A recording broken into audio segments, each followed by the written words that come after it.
지금 영국이 발칵 뒤집혔습니다. 영국 런던 수변 재생 책임자가 서울의 한강이 단순한 하천이 아니라는 발언을 한 건데요. 이 발언은 내부 문서를 넘어 영국 전역의 도시정책 토론장으로 확산됐고, 심지어 일부 정치인들까지 런던이 서울을 따라가야 한다고 주장하기 시작했습니다. 도대체 그녀는 서울에서 무엇을 보고 돌아온 걸까요? 지금부터 그 놀라운 이야기를 들려드리겠습니다. 사연 시작 전 좋아요와 구독 버튼 눌러주시면 콘텐츠 제작에 큰 힘이 됩니다. 그럼 사연 시작하겠습니다. 저는 영국 런던시청에서 템스강 수변 재개발 프로젝트를 책임지고 있는 클레어 모건입니다. 제가 도시계획 쪽에서 일한 지도 어느덧 10년이 넘었습니다. 런던이라는 대도시는 역사와 현대가 공존하는 아름다운 곳이지만 사실 수변 개발만큼은 늘 제 마음에 아쉬움으로 남아 있었죠. 사람들은 강변을 산책하고 커피를 마시고 사진도 찍습니다. 하지만 그 이상은 없었어요. 템스강은 도시에 존재하지만 시민의 삶에 깊숙이 들어오지 못했습니다. 어느 날 상사 마이클이 절 급히 부르더군요. 그는 서울에 있는 한강을 벤치마킹해 보라고 했습니다. 저는 잠시 할 말을 잃었죠. 런던시가 왜 서울까지 가야 하는 겁니까? 프랑스의 세느강, 미국의 허드슨강도 있는데 왜 하필 한강인가요? 마이클은 제 표정을 읽었는지 웃으며 말했습니다. 클레어, 직접 가보면 이유를 알게 될 거야. 이 말을 듣고 저는 마음이 복잡했습니다. 솔직히 아시아 도시에서 유럽의 도시계획자가 배울 게 얼마나 있을까 싶었죠. 하지만 명령이니까 출장을 준비했어요. 출국 전날 밤짐을 싸면서도 혼잣말을 했습니다. 그냥 적당히 둘러보고 와야겠다. 제가 런던에서 보낸 지난 10년 동안의 경험을 과연 서울이 뛰어넘을 수 있을지 의심스러웠습니다. 하지만 인천공항에 도착한 순간부터 뭔가 이상했어요. 너무나 깔끔한 공항과 질서정연한 시스템이 저를 맞았죠. 택시를 타고 호텔로 이동하면서 거리의 모습을 바라봤습니다. 고층 빌딩과 전통적인 건물이 어울려 있었어요. 서울은 생각보다 훨씬 체계적이고 정돈된 도시였습니다. 제가 생각했던 것과는 매우 달랐죠. 예상 밖이었습니다. 하지만 아직 한강을 보기 전이니까 큰 기대는 하지 않기로 했어요. 호텔 방에 짐을 내려놓고 창밖을 봤습니다. 멀리 도심 사이로 흐르는 강이 눈에 들어왔죠. 그 순간 저는 조금 당황했습니다. 템스강과는 완전히 다른 느낌이었어요. 템스강이 도심을 장식하는 장신구 같다면 한강은 도시의 중심을 힘차게 가로지르는 거대한 동맥 같았죠. 상당히 넓고 힘 있고 당당했습니다. 지금까지 제가 도시계획에서 고민했던 것과는 전혀 다른 차원이었어요. 하지만 아직 제대로 본 것은 아니니까 섣부른 판단은 하지 않기로 했습니다. 다음 날 본격적인 첫 일정이 시작되었습니다. 서울시청에서 나온 수연이 저를 데리러 왔죠. 그녀는 밝은 표정으로 인사했어요. 클레어 씨, 오늘 여의도 한강공원에 가볼까요? 저는 호기심 반, 의심 반으로 고개를 끄덕였습니다. 솔직히 런던을 넘어서는 수변 공간이 정말 있을까 궁금했거든요. 그렇게 저희 첫 한강 체험이 시작됐습니다. 수연은 저와 함께 차를 타고 한강으로 향했어요. 가는 길에 그녀는 여의도 한강공원에 대해 설명했죠. 여의도는 서울의 금융 중심지이면서 동시에 시민들이 가장 사랑하는 한강공원 중 하나입니다. 저는 고개를 끄덕이며 듣고만 있었죠. 솔직히 그때까지도 큰 기대는 없었어요. 차에서 내려 한강변으로 걸어가는 순간 제 앞에 펼쳐진 광경에 말문이 막혔습니다. 눈앞에 보이는 한강은 제가 상상했던 도시 속 강과는 완전히 달랐어요. 양옆으로 펼쳐진 널찍한 공원, 시원하게 뚫린 자전거 도로, 그리고 무엇보다 그 넓이가 압도적이었습니다. 클레어 씨, 오늘은 자전거를 타볼 예정입니다. 괜찮으시죠? 수연이 물었어요. 저는 망설임 없이 대답했습니다. 물론이죠. 좋은 생각이네요. 자전거 대여소에서 자전거를 빌려 페달을 밟기 시작했어요. 한강을 따라 이어진 자전거 도로는 생각보다 훨씬 넓고 잘 정비되어 있었습니다. 템스강변의 자전거 도로가 간신히 사람들이 지나갈 수 있는 정도라면 이곳은 마치 자전거 전용 고속도로 같았죠. 서울에는 한강을 따라 총 80km가 넘는 자전거 도로가 있어요. 강 북쪽과 남쪽을 모두 연결하죠. 수연이 자랑스럽게 말했습니다. 저는 그 말에 놀랐어요. 80km라고요? 템스강변 자전거 도로의 3배는 되겠네요. 자전거를 타며 주변을 둘러보니 더 놀라운 것은 사람들이었습니다. 평일 오전인데도 한강변은 사람들로 활기찼어요. 조깅하는 사람들, 소풍 나온 가족들, 요가 매트를 펴고 운동하는 사람들, 강변 벤치에 앉아 책을 읽는 사람들까지. 여기 사람들은 늘 이렇게 한강에 오나요?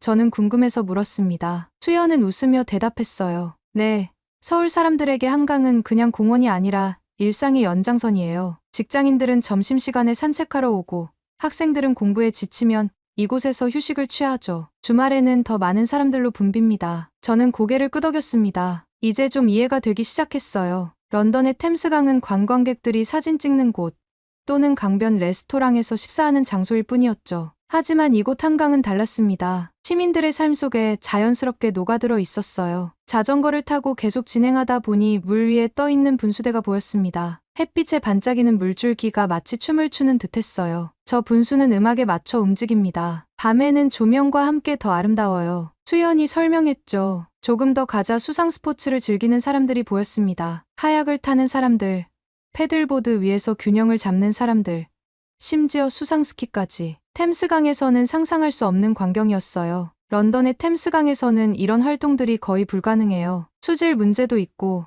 공간도 제한적이죠. 저는 솔직하게 말했습니다. 수연은 이해한다는 듯 고개를 끄덕였어요. 한강도 처음부터 이렇게 좋지는 않았어요. 70년대까지만 해도 심각한 오염 문제가 있었죠. 하지만 정부와 시민들이 함께 노력한 결과 지금은 많은 사람들이 즐길 수 있는 공간이 됐습니다. 자전거를 타고 여의도 한강공원 끝까지 갔다가 다시 돌아오는 길에 저는 한강을 다시 바라봤어요. 처음 봤을 때와는 다른 시선으로요. 이제는 단순한 강이 아니라 살아 숨쉬는 도시의 일부로 보였습니다. 잠시 자전거를 세우고 강변에 앉아 물병을 꺼내 마셨어요. 맞은편 강변에는 높은 빌딩들이 늘어서 있었지만 제가 앉아 있는 곳은 마치 도시 속 오아시스 같았습니다. 시끄러운 차 소리는 희미하게 들렸고 대신 물소리와 사람들의 웃음소리가 더 크게 들렸어요. 이제 좀 이해가 되시나요? 왜 런던시에서 한강을 벤치마킹하라고 했는지 수연이 물었습니다. 저는 솔직하게 대답했어요. 네, 이제 조금은요. 한강은 단순한 자연환경이 아니라 도시와 시민의 삶을 연결하는 매개체로군요. 템스강과는 완전히 다른 접근법이죠. 수연은 미소를 지었습니다. 맞아요. 그리고 이건 시작에 불과해요. 앞으로 더 많은 것을 보여드릴게요. 자전거를 반납하고 잠시 쉬며 한강을 바라봤어요. 강물 위로 유유히 지나가는 유람선, 그 위를 날아다니는 갈매기들, 그리고 강변을 가득 채운 사람들. 이곳은 분명 특별했습니다. 제가 알던 도시의 강과는 완전히 다른 모습이었죠. 여의도 한강공원에서의 경험은 생각보다 제 생각을 많이 바꿔놓았습니다. 이제 저는 궁금해졌어요. 다음은 어떤 새로운 경험이 저를 기다리고 있을지. 한강이 품고 있는 또 다른 모습들이 기대되기 시작했습니다. 다음 날 수연이 오늘은 특별한 곳을 보여주겠다며 저를 픽업했어요. 오늘은 광진교 8번가에 가볼 거예요. 세계에서 단 3곳뿐인 교각 하부 문화공간이죠. 다른 2곳은 미국 시카고와 독일 쾰른이에요. 저는 의아했습니다. 다리 밑을 문화공간으로요? 차에서 내려 다리 쪽으로 걸어갔어요. 외관상으로는 평범한 다리였지만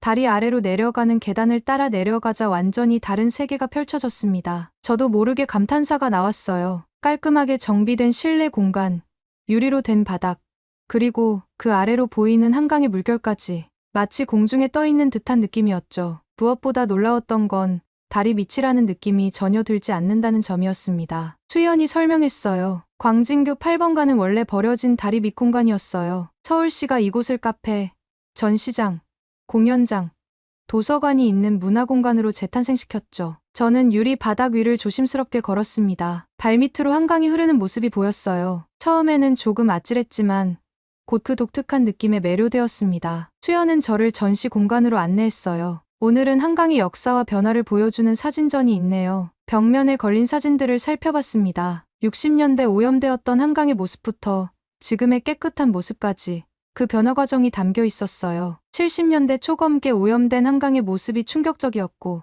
그 옆에는 현재의 맑은 한강 사진이 걸려 있었죠. 이렇게 달라질 수 있다니 놀라워요. 런던의 템스강도 비슷한 역사가 있지만 이렇게 극적인 변화는 없었어요. 전시장을 지나 공연장으로 이동했어요. 한 그룹이 리허설을 하고 있었는데 가야금이라는 전통 현악기와 서양 기타가 함께 연주되는 모습이 인상적이었습니다. 이런 공연은 누구나 볼 수 있나요? 대부분 무료예요. 서울시에서 문화예술 활동을 지원하고 있거든요. 주말에는 사람들로 가득 차요. 다음으로 작은 도서관을 들렀습니다. 다리 아래 공간의 도서관이라니 정말 창의적이었어요. 책장이 가득 차 있었고 몇몇 사람들이 한강을 바라보며 책을 읽고 있었습니다. 런던의 다리들은 그냥 다리일 뿐이에요. 사람들이 건너는 기능만 있죠. 이렇게 다리 아래 공간을 활용한다는 생각은 해본 적도 없었어요. 수연은 고개를 끄덕였어요. 서울은 모든 공간이 가능성을 가지고 있다고 생각해요. 버려진 공간이란 없죠. 그 말에 저는 깊이 공감했습니다. 런던에도 활용되지 않는 수많은 공간들이 있었어요. 템스강의 다리들도 마찬가지였죠. 그저 비둘기들의 둥지나 때로는 노숙자들의 임시 거처가 되는 것이 전부였습니다. 카페에 들어가 창가 자리에 앉았습니다. 커피를 마시며 유리창 너머로 한강을 바라봤어요. 이 시점에서 한강은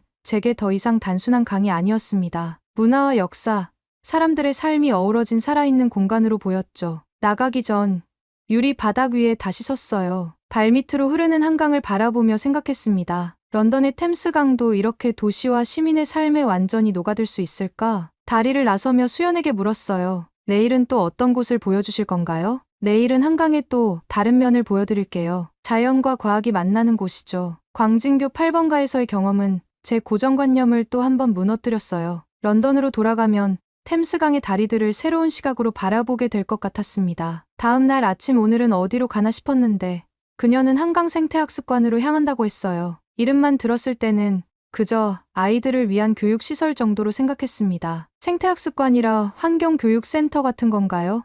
차 안에서 물었습니다. 수연은 고개를 저었어요. 단순한 전시관이 아니에요. 한강의 생태계와 수질을 관리하는 실제 시스템을 볼 수 있는 곳이죠. 서울이 한강을 어떻게 관리하는지 직접 확인하실 수 있을 거예요. 20분 정도 달려 도착한 곳은 강변에 자리 잡은 현대적인 건물이었습니다. 외관은 단순했지만 유리창이 많아 안과 밖의 경계가 모호해 보였어요. 마치 자연과 건물이 하나로 연결된 느낌이었습니다. 안으로 들어서자 바로 큰 디스플레이가 눈에 들어왔어요. 실시간으로 한강 전체의 수질과 생태 상태를 모니터링하는 화면이었습니다. 이건 정말 인상적이네요. 저는 감탄했습니다. 템스강도 물론 모니터링 시스템이 있지만 이렇게 종합적이진 않아요. 수연은 제게 안내원을 소개했습니다. 윤재라는 젊은 남성이었어요. 그는 환경공학을 전공했다고 했죠. 오늘 제가 한강의 생태 시스템에 대해 안내해 드릴게요. 윤재가 친절하게 말했습니다. 윤재는 먼저 저를 수질 테스트 실험실로 안내했어요. 이곳에서는 매일 한강의 여러 지점에서 채취한 물 샘플을 분석한다고 했습니다. 한강에는 총 11개의 자동 수질 측정소가 있어요. 여기서는 그 데이터를 모니터링하고 추가로 직접 샘플을 채취해 더 상세한 분석을 진행합니다. 실험실에서는 몇몇 연구원들이 바쁘게 움직이고 있었어요. 그들은 첨단 장비를 사용해 물속 오염 물질부터 산소 농도까지 다양한 요소를 측정하고 있었습니다. 이 데이터는 어디에 사용되나요?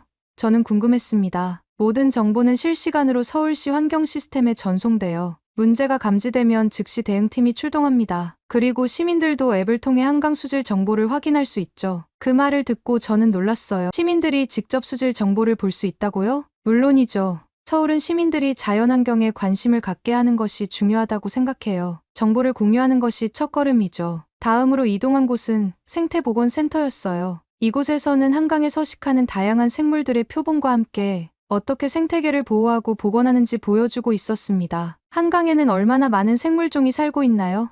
저는 물었습니다. 현재까지 확인된 것만 어류 78종, 조류 115종, 식물 537종이 넘어요. 90년대만 해도 거의 찾아볼 수 없었던 종들이 이제는 돌아오고 있죠. 큰 수조에는 한강에 사는 물고기들이 헤엄치고 있었어요. 윤재는 각 종에 대해 설명해 주었는데 특히 멸종 위기에서 복원된 종들의 이야기가 인상적이었습니다. 이건 단순한 환경 보호를 넘어선 것 같네요. 저는 생각을 말했습니다. 마치 강과 대화하는 것처럼 보여요. 윤재는 미소 지었습니다. 정확히 맞춰주셨어요. 서울은 강을 통제하려 하지 않아요. 대신 강과 함께 살아가는 방법을 찾죠. 이건 동양의 자연관과도 연결되어 있습니다. 생태교육실로 이동했어요. 이곳에서는 초등학생들이 선생님과 함께 수업을 받고 있었습니다. 아이들은 현미경으로 한강 물속 미생물을 관찰하며 즐거워했어요. 매일 여러 학교에서 학생들이 방문해요. 어릴 때부터 자연에 대한 이해와 사랑을 키우는 게 중요하니까요. 수연이 설명했습니다. 저는 아이들의 모습을 보며 감동했어요. 템스강 주변에도 교육 프로그램이 있지만 이렇게 체계적이고 실용적인 교육은 아니었습니다. 마지막으로 방문한 곳은 옥상 정원이었어요. 건물 위에 조성된 이곳은 다양한 식물들로 가득했고 빗물을 모아 재활용하는 시스템도 갖추고 있었습니다. 이 건물 자체가 하나의 생태계군요. 저는 감탄했습니다. 맞아요. 한강 생태학습관은 단순히 환경을 연구하는 곳이 아니라 실천하는 공간이기도 해요. 윤재가 대답했습니다. 옥상에서 바라본 한강의 전경은 정말 아름다웠어요. 강물은 햇빛에 반짝이고 강변에는 사람들이 산책하고 있었습니다. 문득 런던의 템스강이 생각났어요. 우리는 강을 도시의 일부로 인식했지만 서울은 강을 생명체로 대하는 것 같았습니다. 이곳에서 배운 것들을 런던에 어떻게 적용할 수 있을까요? 저는 수연에게 물었습니다. 정답은 없어요. 각 도시마다 상황이 다르니까요. 하지만 중요한 건 관점의 변화라고 생각해요. 강을 통제해야 할 대상이 아니라 함께 호흡하는 존재로 볼 때 많은 것이 달라질 거예요. 생태학습관을 나오면서 저는 깊은 생각에 잠겼습니다. 지금까지 제가 도시 계획에서 고민했던 것은 주로 효율성과 기능성이었어요. 하지만 서울은 그것을 넘어 자연과의 공존, 시민들의 참여까지 고려하고 있었습니다. 이날의 경험은 제게 도시계획의 새로운 차원을 보여주었어요. 템스강도 이런 관점에서 바라볼 수 있을까? 그렇게 된다면 런던은 어떻게 변할까? 호텔로 돌아가는 차 안에서 저는 그런 상상을 하며 미소 지었습니다. 서울의 한강은 계속해서 저에게 새로운 영감을 주고 있었어요. 한강 생태학습관에서의 경험은 그만큼 제게 깊은 인상을 남겼죠. 다음 날 수연이 오늘은 더 특별한 곳에 가볼 거라고 했어요. 다소 전문적인 시설이지만 도시와 강의 관계를 이해하는 데 중요한 장소라고 했죠. 오늘은 한강 수위 관측소를 방문할 예정이에요. 일반 관광객들은 잘 모르는 곳이지만 도시계획 전문가인 클레어 씨에게는 의미가 있을 거예요. 차를 타고 이동하면서 수연은 한강의 역사에 대해 더 설명해 주었어요. 서울은 과거 수백 년 동안 수많은 홍수를 경험했고 그 과정에서 강과 도시의 관계가 형성되었다고 했습니다. 한강은 서울의 어머니이자 때로는 두려운 존재였어요. 하지만 현대 기술로 강을 통제하려 하는 대신 서울은 강의 움직임을 이해하고 존중하는 방향으로 발전했죠. 한강변에 조금 외진 곳에 도착했습니다. 그곳에는 현대적인 건물이 한 채 있었어요. 외관은 평범했지만 지붕 위에 각종 관측 장비가 설치되어 있었습니다. 건물로 들어서자 소개받은 사람은 김태윤 박사였어요. 그는 20년 넘게 한강의 수문학을 연구해온 전문가였습니다. 반갑습니다. 모건 씨.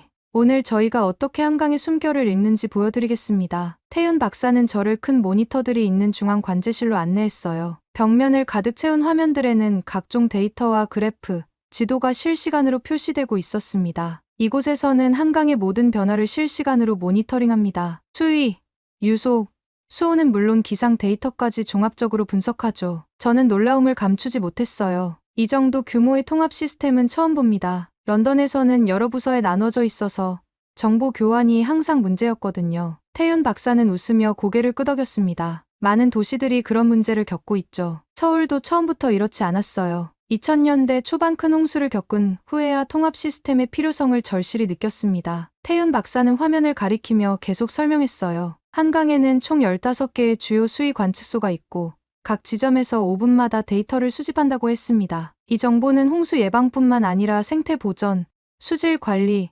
심지어 시민 레저 활동 계획에도 활용된다고 했어요. 서울은 강을 단순히 통제하려 하지 않아요. 강의 리듬을 읽고 그에 맞춰 도시가 호흡하는 거죠. 저는 그 표현이 정말 와닿았습니다. 런던에서는 템스강을 주로 관리하고 통제해야 할 대상으로 봤거든요. 하지만 여기 서울은 강과 대화하고 있었습니다. 태윤 박사는 다음으로 저를 실제 측정 장비가 있는 옥상으로 안내했어요. 그곳에서는 강을 한눈에 내려다볼 수 있었죠. 다양한 센서와 장비들이 설치되어 있었는데 태윤 박사는 각각의 역할을 상세히 설명해 주었습니다. 이 초음파 센서는 수위를 측정하고 저기 특수 카메라는 강물의 움직임을 분석해 유속을 계산합니다. 또한 이 장비는 물속 오염 물질을 실시간으로 감지하죠. 이 모든 데이터를 어떻게 활용하나요? 저는 물었습니다. 가장 중요한 것은 재난 예방이지만 그보다 더 넓은 의미가 있어요. 이 데이터는 한강공원의 이용 계획, 생태 복원 프로젝트, 심지어 도시 개발 계획까지 영향을 미칩니다. 태윤 박사는 태블릿을 꺼내 앱 하나를 보여주었어요. 일반 시민들도 이 앱을 통해 한강의 상태를 실시간으로 확인할 수 있다고 했습니다. 수위는 물론 수온, 자외선 지수까지 제공해 시민들의 안전한 레저 활동을 돕는다고 했어요. 시민들에게도 이런 정보를 공개하나요? 제가 놀라서 물었습니다. 물론이죠. 한강은 서울 시민 모두의 것이니까요. 정보를 공유하면 시민들이 강과 더 가깝게 느끼고 자연스럽게 보호 의식도 생깁니다. 관측소 한쪽에는 작은 역사관이 있었어요. 그곳에는 과거 한강의 모습과 큰 홍수들의 기록이 전시되어 있었습니다. 특히 인상적이었던 것은 옛 문헌에 기록된 전통적인 수위 측정 방법이었어요. 조선시대에도 한강의 수위를 측정했나요? 저는 놀라움을 감추지 못했습니다. 네, 600년 전부터 한강 수위 관측 기록이 있어요. 돌로 만든 수표를 강에 설치해 수위를 측정했죠. 이미 그때부터 강과 도시의 관계를 중요하게 생각했다는 증거죠. 다시 관제실로 돌아와 마지막 설명을 들었습니다. 태윤 박사는 이 시스템이 앞으로 기후 변화에 대응하기 위해 어떻게 발전할 것인지 설명했어요. 데이터만 수집하는 것이 아니라 인공지능을 활용해 미래를 예측하고 선제적으로 대응하는 방향으로 나아가고 있습니다. 강은 살아있는 존재니까요. 관측소를 나오면서 저는 깊은 생각에 잠겼어요. 테크놀로지와 자연, 도시와 강이 이렇게 유기적으로 연결될 수 있다는 것이 놀라웠습니다. 서울은 첨단 기술을 사용하면서도 그 목적은 자연을 지배하는 것이 아니라 이해하고 공존하는 데 있었어요. 어떤 생각이 드세요? 수연이 물었습니다. 정말 놀라워요. 서울은 강을 감시하는 게 아니라 정말로 대화하고 있네요. 이건 단순한 기술의 문제가 아니라 철학의 차이인 것 같아요. 수연은 미소 지었어요. 맞아요. 한강은 서울의 일방적인 통제 대상이 아니라 함께 살아가는 파트너니까요. 차에 오르며 저는 마지막으로 한강을 바라봤습니다. 이제는 처음 봤을 때와는 완전히 다르게 보였어요. 단순한 물줄기가 아니라 도시의 심장처럼 느껴졌습니다. 과연 런던으로 돌아가면 템스강도 이렇게 바라볼 수 있을까요? 그런 생각을 하니 설레는 마음이 들었습니다. 서울에서의 날들이 지날수록 한강은 저에게 새로운 모습을 보여주고 있었어요. 다음날 수연은 오늘은 저녁 시간에 만나자고 했습니다. 오늘은 조금 특별한 경험을 해보실 거예요. 한강 다리 밑에서 열리는 야외 공연에 가볼 건데 서울 시민들이 어떻게 강과 문화를 함께 즐기는지 보여드리고 싶어요. 호텔 로비에서 수연을 만나 함께 저녁을 먹은 후 우리는 강변으로 향했습니다. 어둠이 내리기 시작하자 한강은 또 다른 분위기로 변했어요. 강변을 따라 늘어선 조명들이 물에 반사되어 마치 별이 떨어진 것 같은 풍경이 펼쳐졌습니다. 밤의 한강도 정말 아름답네요. 저는 감탄했어요. 네.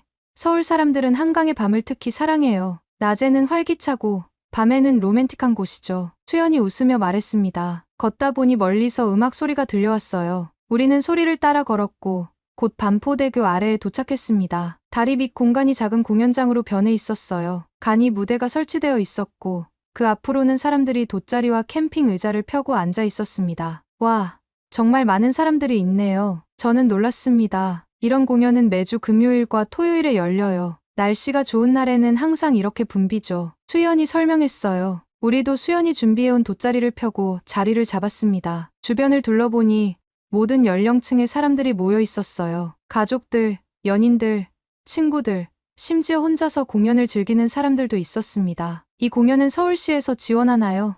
저는 물었어요. 일부는 시에서 지원하지만 많은 경우 시민단체나 아티스트들이 자발적으로 참여해요. 한강 다리 밑 공간을 문화의 장으로 만드는 프로젝트의 일환이죠. 잠시 후 공연이 시작되었습니다. 첫 번째 무대는 젊은 국악 연주자들이었어요. 전통 악기인 가야금과 대금으로 현대적인 멜로디를 연주했는데 그 소리가 다리 아래 공간에 울려 퍼지면서 마법 같은 분위기를 만들어냈습니다. 국악을 현대적으로 재해석한 거예요. 요즘 젊은 음악가들이 많이 시도하는 방향이죠. 수연이 설명했어요. 국악 연주가 끝나고 다음으로는 인디 밴드가 무대에 올랐습니다. 그들의 음악은 에너지 넘쳤고 관객들은 리듬에 맞춰 몸을 흔들며 즐겼어요. 강물 위로 울려 퍼지는 음악, 다리의 구조물에 반사되는 조명, 그리고 그것을 함께 즐기는 사람들. 이 모든 것이 하나의 조화로운 경험으로 느껴졌습니다. 한강이 이렇게 문화의 공간이 될 수 있다니 놀라워요. 저는 감탄했어요. 서울에서는 강이 단순한 자연 경관이 아니에요. 시민들의 삶과 문화가 어우러지는 장소죠. 공연이 계속되는 동안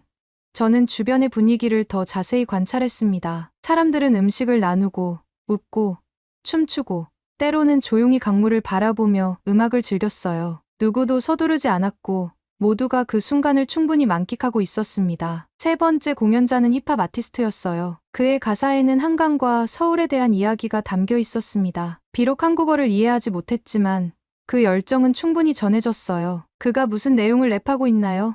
저는 수연에게 물었습니다. 한강이 어떻게 서울 시민들의 삶의 중요한 부분이 되었는지, 그리고 자신이 어린 시절 한강에서 가졌던 추억들에 대해 이야기하고 있어요. 공연을 보며 저는 런던의 템스강을 떠올렸어요. 템스 강변에도 공연장이 있지만 대부분 상업적이고 형식적인 공간이었죠. 이렇게 자연스럽게 강과 도시와 문화가 하나가 되는 경험은 없었습니다. 템스 강변에서는 이런 공연이 많지 않나요?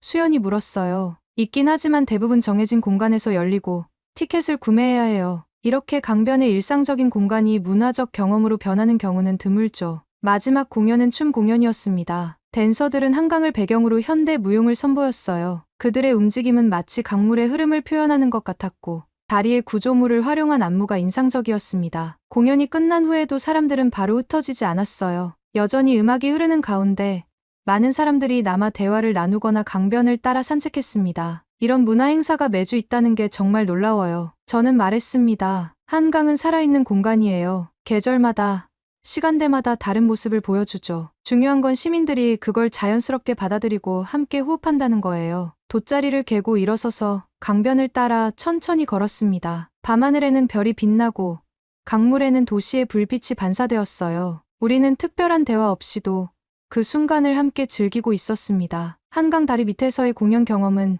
제게 또 다른 깨달음을 주었어요. 도시와 문화와 자연이 서로 분리된 것이 아니라 하나로 어우러질 수 있다는 것. 그리고 그 중심에는 사람들의 자발적인 참여와 즐거움이 있다는 것을 느꼈습니다. 호텔로 돌아가는 길에 저는 생각했어요. 템스강도 이렇게 시민들의 삶과 문화가 자연스럽게 어우러지는 공간이 될 수 있을까? 그런 변화를 만들어내려면 무엇이 필요할까? 서울에 머문 지 일주일째, 저는 한강이 가진 또 다른 매력을 발견하게 되었습니다. 수연이 이번 주말에는 특별한 체험을 준비했다고 했어요. 오늘은 뚝섬 한강공원에서 열리는 플리마켓에 가볼 거예요. 서울 시민들이 직접 만든 상품을 판매하고 교류하는 장소죠. 뚝섬으로 향하는 지하철 안에서 수연은 플리마켓의 의미를 설명해 주었어요. 한강 플리마켓은 단순한 시장이 아니에요. 시민들이 자발적으로 모여 자신의 창작물을 나누고 소통하는 문화 공간이죠. 서울시는 단지 장소만 제공할 뿐, 운영은 시민들이 주도해요. 지하철에서 내려 한강공원으로 향하는 길, 이미 많은 사람들이 같은 방향으로 움직이고 있었습니다. 공원에 도착하자 강변을 따라 형형색색의 천막과 부스가 늘어서 있었어요. 멀리서도 웃음소리와 음악소리가 들렸습니다. 와,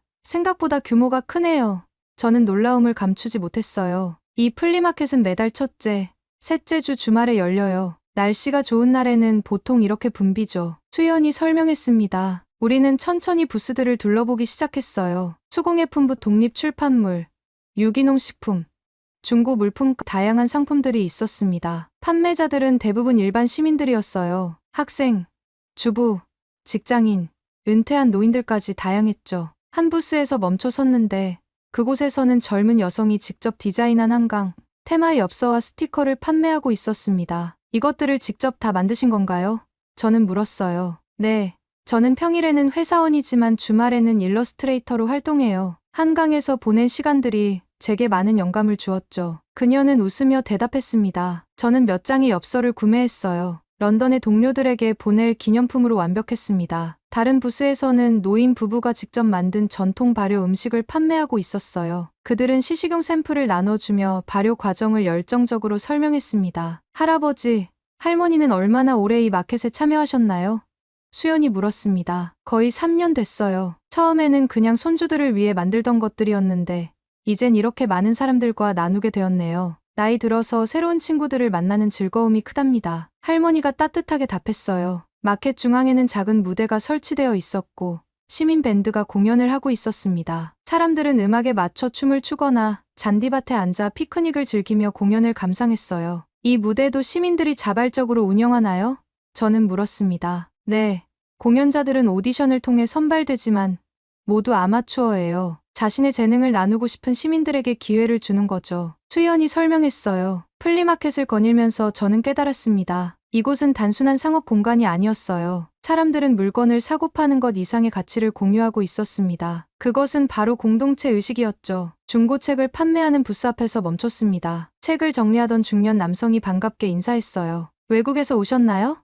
영어 책도 많이 있어요. 그는 제게 몇 권의 책을 추천해 주었고 우리는 문학에 대해 이야기를 나눴습니다. 그는 평소 독서 모임을 운영하며 여기서 판매하는 책들은 모두 모임 회원들이 기증한 것이라고 했어요. 우리는 책을 통해 사람들이 연결되길 바라요. 수익금은 전부 지역 도서관 지원에 사용됩니다. 이런 대화들을 통해 저는 한강 플리마켓의 진정한 의미를 이해하게 되었어요. 이곳은 단순히 물건을 사고 파는 장소가 아니라 시민들이 자신의 삶과 가치를 나누는 공간이었습니다. 점심시간이 되자 우리는 푸드트럭이 모여있는 구역으로 이동했어요. 다양한 음식들이 있었지만 수연의 추천으로 한국식 길거리 음식을 선택했습니다. 이 떡볶이는 맵지만 정말 맛있어요. 한번 도전해보세요. 수연이 웃으며 말했어요. 음식을 들고 우리는 한강과 잔디밭에 자리를 잡았습니다. 강을 바라보며 음식을 먹는 동안 주변에는 가족들과 친구들, 연인들이 같은 시간을 즐기고 있었어요. 이게 바로 한강의 매력이에요. 누구나 와서 자신만의 방식으로 즐길 수 있는 곳이죠. 수연이 말했습니다. 저는 고개를 끄덕였어요. 런던의 템스 강변에도 시장이 있지만 대부분 관광객을 위한 상업적인 곳이에요. 이렇게 시민들이 주체가 되는 경우는 드물죠. 한강은 서울시가 시민들에게 준 선물이 아니에요. 시민들이 함께 만들어가는 공간이죠. 수연의 말이 깊이 와닿았습니다. 해가 지기 시작하자 플리마켓의 분위기도 변했어요. 조명이 켜지고 강변에서는 작은 버스킹 공연이 시작되었습니다. 사람들은 여전히 떠날 줄 모르고 그 순간을 즐기고 있었죠. 이제 조금 이해가 되네요. 저는 수연에게 말했어요. 한강은 단순한 자연 공간이 아니라 시민들의 삶과 문화가 만들어낸 공동체의 장소군요. 수연은 미소 지었습니다. 정확해요. 한강은 서울시가 만든 게 아니라 서울 시민 모두가 함께 만들어가는 살아있는 공간이에요. 플리마켓을 떠나는 길에 저는 마지막으로 한강을 바라봤어요. 이제는 처음 봤을 때와는 완전히 다른 시선으로 보게 되었습니다. 한강은 단순한 지리적 특징이 아니라 사람들의 이야기와 꿈, 그리고 창의성이 모여 만들어진 공간이었어요. 서울에서의 마지막 날이 되었습니다. 일주일간 한강의 다양한 모습을 경험하면서 제 안에 무언가가 크게 변화했음을 느꼈어요. 이제 마지막 일정만 남았습니다. 오늘은 특별한 곳으로 모시고 갈게요. 수연이 아침에 저를 데리러 오며 말했어요. 선유도 공원이라는 곳인데 서울의 도시 철학이 가장 잘 담겨 있는 장소예요. 선유도로 향하는 길에 수연은 이 공원의 역사를 설명해 주었습니다. 선유도는 원래 서울의 중요한 정수장이었어요. 1978년부터 2000년까지 서울 시민들에게 물을 공급하던 시설이었죠. 하지만 시설이 노후화되고 새로운 정수장이 생기면서 폐쇄되었습니다. 그럼 어떻게 공원이 된 거죠?